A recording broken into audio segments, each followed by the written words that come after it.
కేల కదలీ ఫల నైవేద్యం సమర్పయామి. లాస్ట్ కొబ్బరికాయ కొడదాం. అక్కడ గిచ్చు కొంచెం గిచ్చు.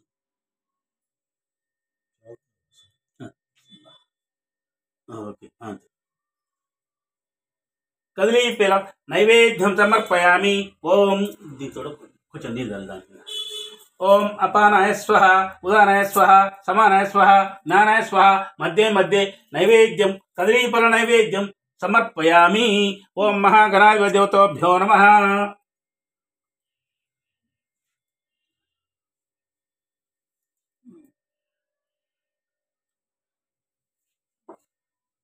మళ్ళీ మళ్ళీ అక్షింతలు వేసుకొని మళ్ళీ దండ పెట్టుకోండి. ఓం సత్పురుషాయ విద్మహే, ఓం కాచాయనాయ విద్మహే, కన్యాకుమారాయ చ ధీమహి తన్నో దుర్గి ప్రచోదయాత్. ఓం దుర్గామాతాయ నమః. ఓం దుర్గామాతాయ నమః. కొన్ని అక్షంతలు తీసుకొని అమ్మవారి పాదాల ముందు కొంచెం వేయండి. ఒకటి రెండు. నువ్వు ఈ నీళ్ళు ఒకసారి మళ్ళీ పాదాలు వేయండి. చల్లి ఒకసారి నువ్వు ఈ గంధంను కుంకుమ ఇట్లా చిలుకరి చల్లు.